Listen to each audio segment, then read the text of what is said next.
Welcome to Talking to Myself.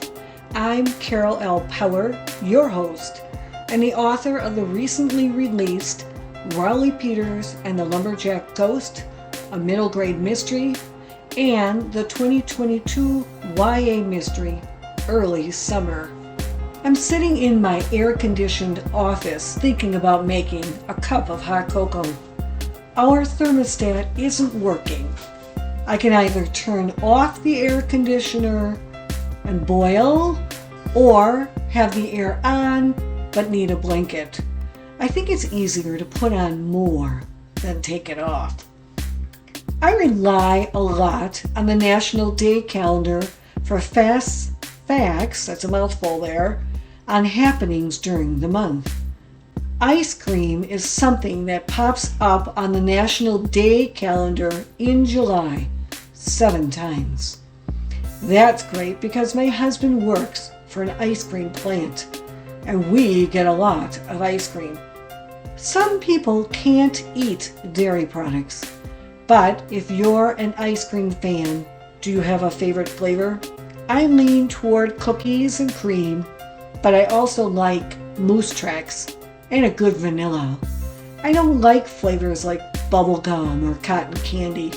They're too sweet. I also don't like Blue Moon ice cream, but I do like looking up at the moon, especially when it's full. My next guest, Kathleen Waldvogel, is the author of 4 books, and her latest one deals with the moon. Titled, "And the Cow Jumped Over the Moon," the tale is about a cow who finds herself in a predicament. She has to figure out how to jump over the moon. It's a picture book inspired by something that happened in her own home. No, she doesn't have cows jumping all over the place. Kathleen is also the author of 2 other picture books, Who's Out There, and 3 Little Ghosts. She also wrote the non-fiction book Spies, Soldiers, Couriers, and Saboteurs, Women of the American Revolution. All the books are available at her website, bookstores, and Amazon. Her nonfiction book is also featured in many museums throughout the country. Let us welcome Kathleen. Well, hello and welcome to Talking to Myself. That's a great topic name. Why, thank you.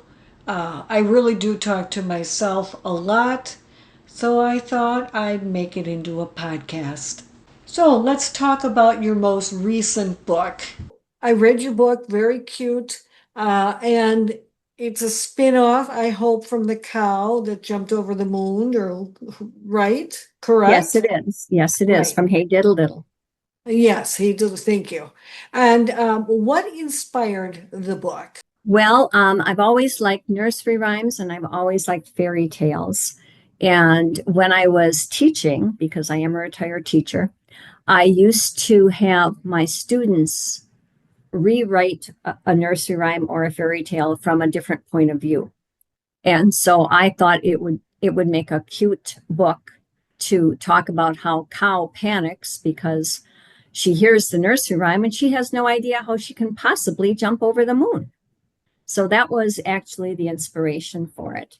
Don't you kind of wonder how, I mean, where did they come with that? When I was reading your book, I'm like, this makes perfect sense because when you're a child and your parents are reading this to you or you're reading it, you don't really think about it too much. But then I'm like, oh yeah, how is this cow going to jump over the moon? Right, right. And actually, the idea of the animals trying to show cow how to do this came from my granddaughter because several years ago, I made the mistake of trying to get something from a top shelf in my pantry, and instead of using a little step stool, I jumped up to get it.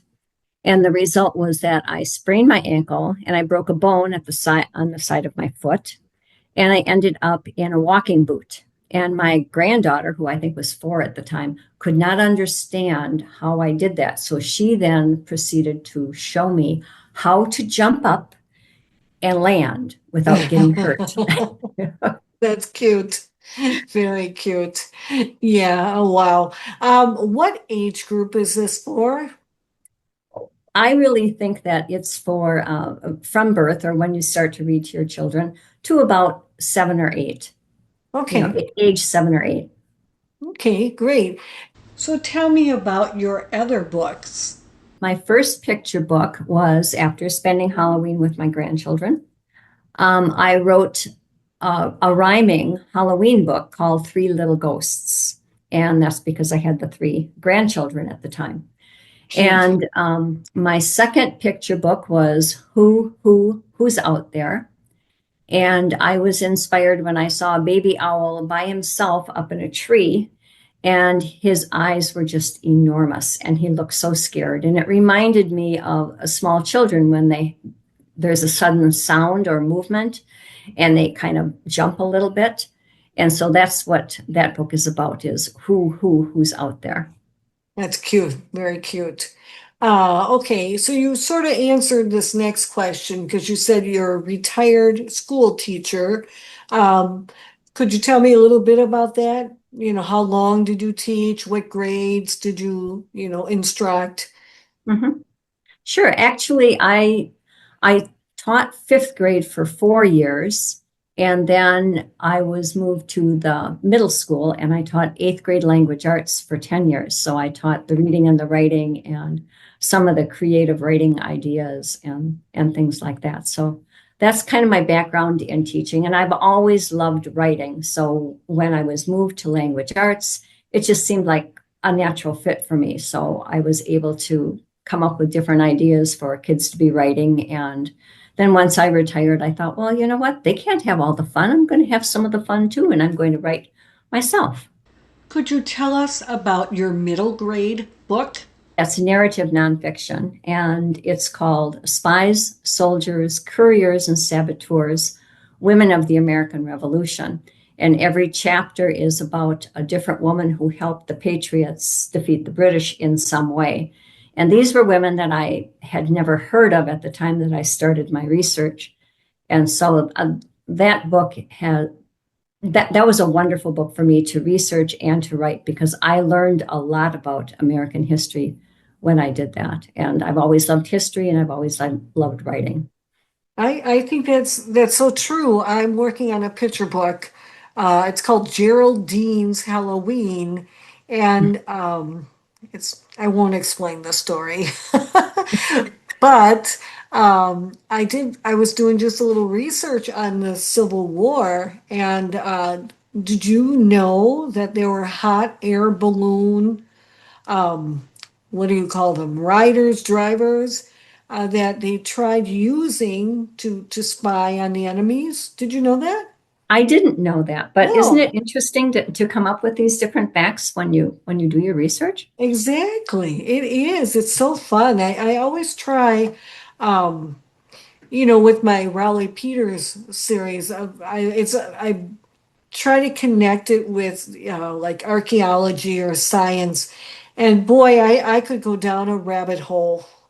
So at the beginning of the show, I did tell people where to find your books, but could you tell us again? Well, they are on Amazon. They are on my website. The nonfiction book, the book about women of the American Revolution, is actually in a lot of different museums across the country, including the Paul Revere House and the Old North Church in Boston. Um, Nice. so a lot of different forts and historical sites have that book on hand. And of course, any independent bookstore could certainly order any of my books Okay, as well. great. I'm going to have to check that book out. Can people get the books at their local libraries? A number of libraries have carry my books. Yes, yes. So Okay. quite a few in Wisconsin. I also spend half my time in Wisconsin, half my time in Arizona, Oh, okay. and so I'm wielding my way into the Arizona libraries right now. Let's put it that way. But quite a few of the Wisconsin libraries have them. Nice. Nice. Yeah, I always tell people, if you can't afford it or it's just not in your budget, to ask your library to carry the book. Right. And it's just nice. Yeah. All right. So let's talk about moon, the moon. The Farmer's Almanac says July is the buck moon because that's when buck's antlers are fully grown. I did not know about that. So I guess I think it's interesting. I think the moon is fascinating. It And really is. And there's yeah. so many different stories about the moon. There's the man in the moon. There's the moon is made of green cheese. There's the Hmm. cow jumping over the moon. And it is just a fascinating subject. You're right. And like especially like full moons. I know my mother now, she's passed, but she used to work in the emergency room, and now I have a daughter who works in the emergency room as a nurse. They both insisted that during a full moon, people were wild, more patients arrived in the emergency room. It was a chaotic time. Yeah, the emergency rooms and sometimes police calls are more Mhm. abundant during those times. Yeah. Was there anything about the moon that was working on your imagination when you wrote this? Well, I was kind of wondering about what type of a moon the cow would be jumping over. Would it be the red moon, or would it be the full moon, or would it be a crescent moon? And um, I did a little bit of discussion with the illustrator about Hmm. that, and we decided that the crescent moon would be the one that we would focus on for. That would be the easiest for cow to jump over. So. Right? Right. All right. Did you or do you have an official launch event or did you have one already? Because I split my time between Arizona and Wisconsin, I had probably a mini launch in Arizona at, it's a little coffee shop, an ice cream shop, and it was over spring break. And so a number of young families came in, which was wonderful. And so I did a little bit of a book launch at that time. When I came back to Wisconsin, which was in early May, um, I was able to set up with some libraries to do a story time or a meet and greet with the author and that type of thing. So I've done several small things, but not a big launch of any type.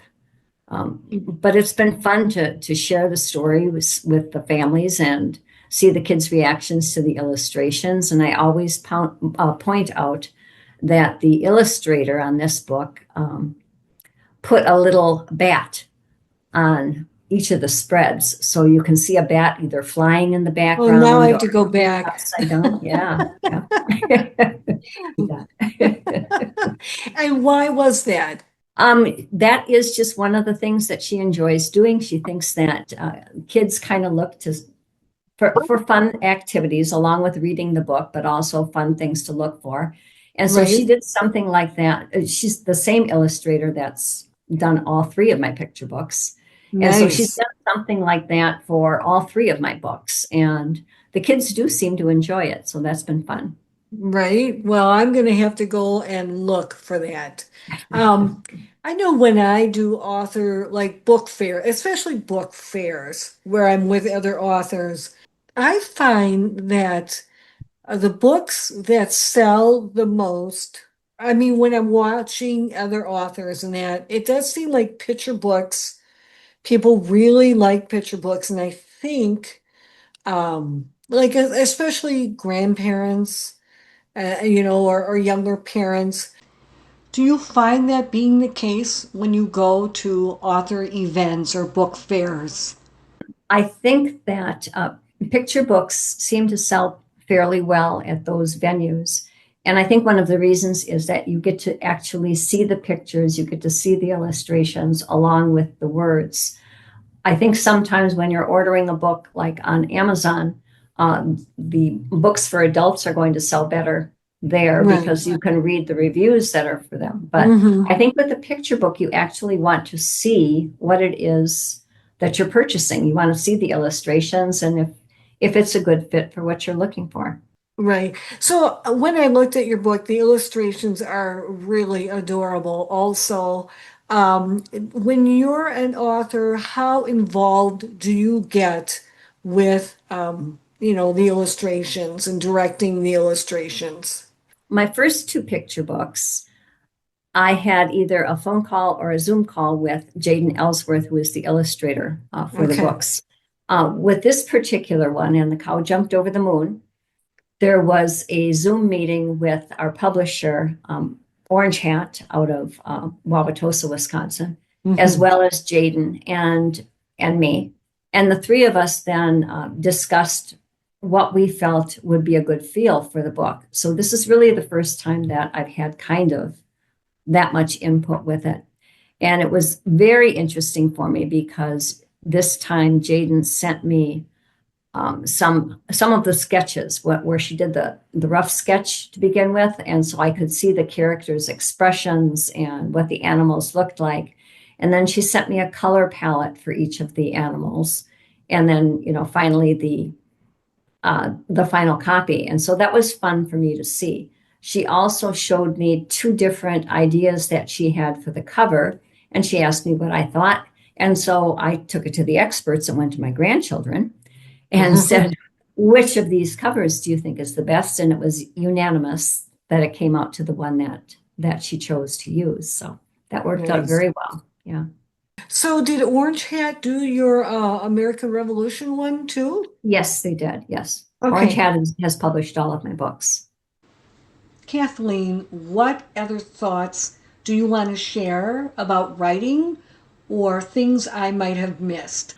Oh gosh, let's see. I think sometimes that I get ideas for lots of different picture books, but to get the idea to actually make sense for a book can be a little bit difficult at times. So Mhm. when right now, when you mentioned about the buck moon, I thought, ooh, that would be a good picture book because you know what, you could talk about Mhm. how the bucks get their antlers and then they shed their antlers later on. And so my Right. mind kind of goes like that. But you also have to have a thorough story with it and have it make sense, but interesting to the audience, to your target audience, which is Yes. gonna be children. Yes. That is, I was thinking about that the other day because I'm starting two new picture books, Geraldine's Halloween and Mifflin Meets Miranda. Um, and you're right. You have these ideas, but then, and it seems like, oh, it's so magical or it's so wonderful. But then you sit down and the words are like they're stuck in cement, right? It's hard to pull it together into a story. I try Yeah. to, do you read a lot of picture books or do you try to check out different picture books? Yeah, I try to do that.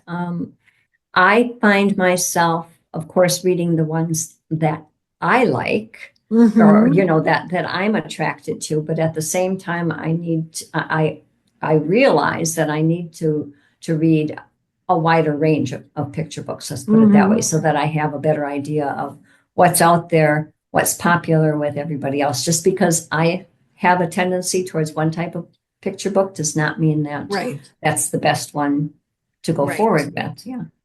The right. other thing that I have found with picture books is that you are writing for one target audience, but you are marketing the book to a different audience. You're Right. marketing to the parents or to the grandparents, and so that can be very challenging. Right. Well, I think you're actually writing to the parents also, or the grandparents, because I remember reading the books to my daughters, and I would chuckle a little bit or think, oh, that's interesting or cute. So I think, don't you think the parents or grandparents have to like the book too? I mean, obviously you're not writing Ernest Hemingway. Um, but I think they have to be drawn to the book too, or the story. No, I agree with that. I think that the parents' values and the parents' opinions of things are going to play a role in the reading of the book. Right. anyway. So yes, I do. But you also kind of want to write the book that the kids want to have read to them over and over and over again. Yes. Did you have any other thoughts before we conclude?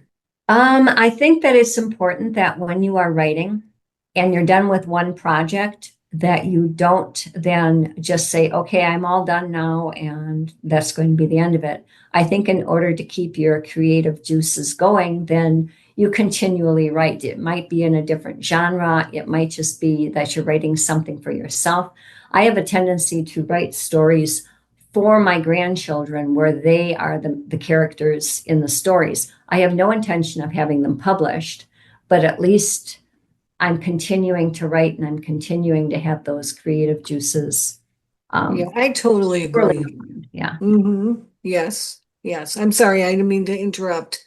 I totally agree. And I remember, like, a lot of times at author events, someone will say, oh, I'm writing a book, or I've written a book. I don't want to put anyone down for writing a book because writing a book is amazing, right? But with one book, if you're trying to reach out to agents or maybe you have a screenplay and you're trying to reach out to producers, it feels as if you're putting all your eggs in one basket. And they will ask you, if you do get an agent or a producer to reach out to you, they will ask for other books or other screenplays. You're so right. Um, just keep writing. Sometimes, like, I love that you write for your grandkids, whether you're going to publish it or not. You're keeping that muscle, right? You're toning or that muscle so it doesn't what is that? Atrophy, right? Right, right, right. Yeah. So, and there's so, it's amazing when I do a Google search or an internet search or whatever, because I'll type in an idea and I would think, oh, there's millions of books on this topic. And there are not a million, right? Sometimes it's Right, like, oh, this has never been written. Okay, I guess it's my job to get this written, right? right. Yep. You have your own idea and your own way of saying it, and it's going to be something that's you. That your voice is going to come out and this is you. Yes. Excellent. Yeah, that's very true. All right. Well, Kathleen, this has been a really nice chat. But thank you so much and good luck with this. Well, And thank I you, Carol. I really appreciate being on your podcast, and I had a good time. So thank you very yeah. much. That wraps up another show. I don't have any upcoming author events, but my fellow Rotarians and I are busy planning our third annual Artisan Festival. It's Saturday, September 20th, and runs from 9 a.m. to 3 p.m. We are still taking applications for artists, crafters, and authors. If you need an application, you can find one on our Facebook page at Rotary Satellite Club, Geneva Lakes West, Delavan, Darien, or email our Rotary Club at rotarydelavan2@gmail.com. We are also open to sponsors. The event is at Condon Gardens, 1420 Hobbs Drive, Delavan. Along with the wonderful artisans, there will be food, entertainment, and activities for children. I just want to give you a little background on the Artisan Festival. When my first book, Is a Snora Snores, came out in December 2019, I had no idea COVID was about to strike. It shut down all my school visits and author events. Smart people decided to host events outside. Of course, that's in the spring, summer, and fall, certainly not winter in Wisconsin. I thought, what a great idea. I want to do an event, but I didn't want to just host authors. I wanted to bring all the creatives together in one big event. It took me a while to figure out how to navigate the city and the permits and all the other pieces that have to come together to make an event of this magnitude. I approached our president of Rotary at the time, Kathleen Waldvogel. She was on board with the Artisan Festival, and she was a dynamo. We hosted our first festival September 2022 and our next in September 2023. We took a hiatus last year, but we're back. Our current Rotary team is amazing. There is no way this event could be possible without all their hard work. This is a fundraiser. We don't charge admission, but we rely on sponsors to help cover the expenses.